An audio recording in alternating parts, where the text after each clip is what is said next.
So good morning. Can everybody hear me? All right, great. Welcome to Shambhala. Is anybody here for the first time? Special welcome. Our Sunday mornings are a very special time of community and practice, and we always give meditation instruction at this time, so I will be doing that. But first, I'd like to engage in a little bit of reflection on why meditation could be important for us. And judging from the number of people in the room, I think that we all sense a need for this type of activity of stopping. And why do we stop? I have some thoughts, but I'm kind of curious what you think. Why are you taking this time in your day and week to sit down and stop your other activities? Just take any answers that you have. Yes? My mind is racing nonstop. Okay. Anybody else can relate to a mind that's racing nonstop? Okay. Any other reasons why you're here? Just internally, that little voice saying that it's needed. Some wisdom, the voice that says this is needed. Great, that's there too. It gives me a different perspective. Working, all week and personal activities after work during the week, I feel overwhelmed. Like I can't do them all, and just purposely relaxing and not doing anything gives you a perspective. Me, a different perspective that it is doable. Yeah. By just maybe stop instead of the faster you go, the less you get done. Yeah. So a perspective and an antidote for overwhelm. Again, anybody relate to that? Okay. So that's good because that's what I wanted to talk about. I was thinking that why I sit and have been for decades and why it's so important is that there is a natural sense of connecting with space internally that's very similar to the experience of looking up at the sky and having a sense of vastness and possibility that comes from sort of lifting your gaze from all the racing mind and things that you're doing. And if you go out in nature and you just look at the sky, you kind of naturally go, this is bigger than my little concerns. But we have that same possibility of experiencing space by going within. And that's because underneath our racing thoughts and underneath all the things we do and process constantly that overwhelm us is who we really are, which is this sense of space and wisdom, a voice that tells you, I'm here, please sit down and come back to me. Right? Please remember me.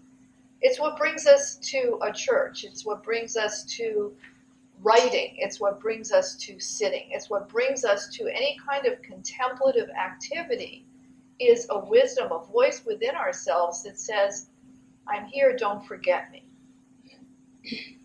And in Shambhala, we say that that space is basically good. That the basis of who you are is this basic goodness.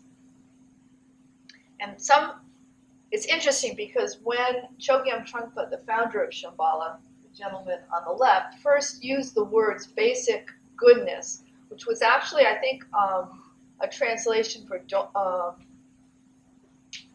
Zanpo. I might be saying that wrong, but that's the Tibetan. It's translated as basic goodness. Every one of his students had a problem. Like, well, does that mean there's basic badness? Are we saying this is good versus bad? Because the word good has in it sort of implicitly this contrast to bad. But it's not saying that. It's saying basic space, basic purity, basic aliveness. Basically, the way you are is basically good. It's inherently not problematic. It's what it is to be human, to be alive in this most amazing of situations where you're born and then you have awareness that you're going to die. And in between, it's basically good. And even the death is basically good because it was part of the whole thing.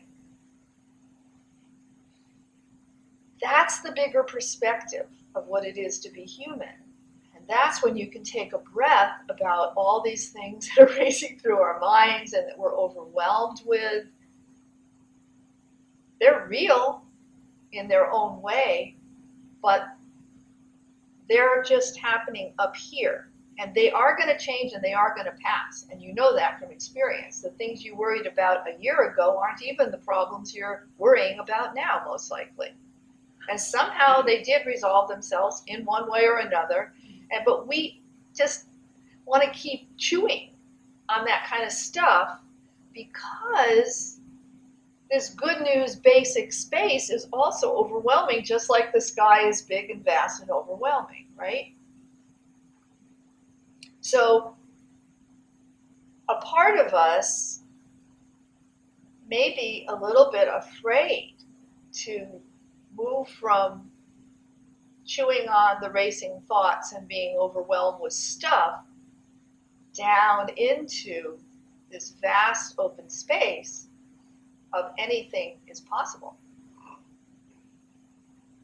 And yet, if you have the courage to do that, and that's why in Shambhala what we do is called the path of the warrior, you are rewarded with a sense of groundedness and peace and confidence that does not come from external situations.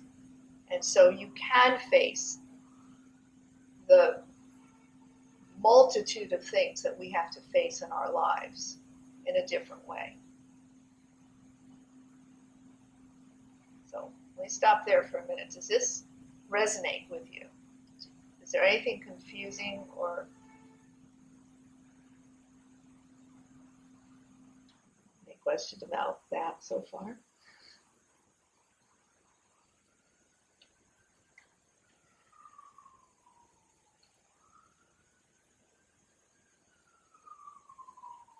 So it's really important, actually, that we listen to the voice that brought us into the room today and that brings us to our cushion every day.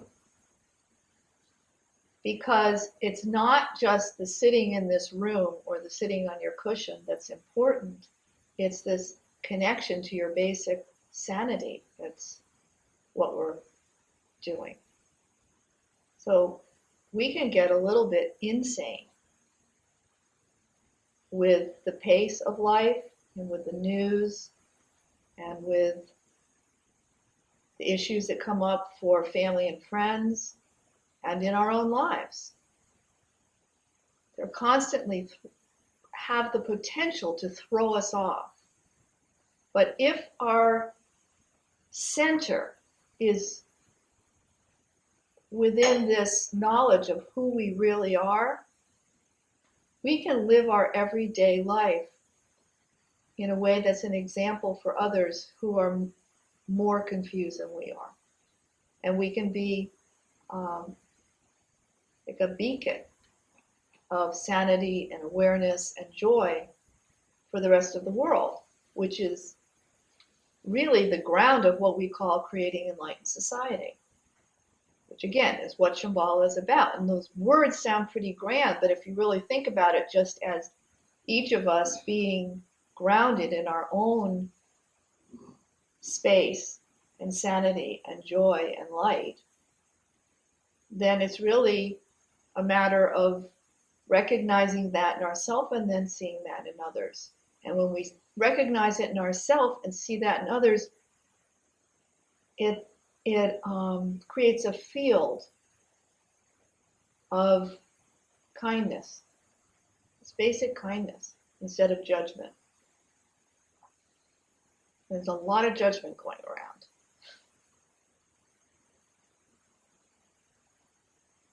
So all of these are very practical reasons for practicing meditation. They're very, very practical, and they're needed more now than ever. Now, this is obviously a thousands of year old practice, and you've come into a center where the tradition has come through Buddhism. But you could have, if there were a center around here, gone someplace where the tradition came through Native Americans, or if you were in Australia or New Zealand, where it came through their indigenous peoples. This sitting down on the earth and connecting with one's heart and being and connecting with the earth and with the environment is what we're supposed to do as human beings. It's part of how we become fully human, is being connected to this bigger space, which is not just out there, it's also in here. So that's what we're doing together here. All right.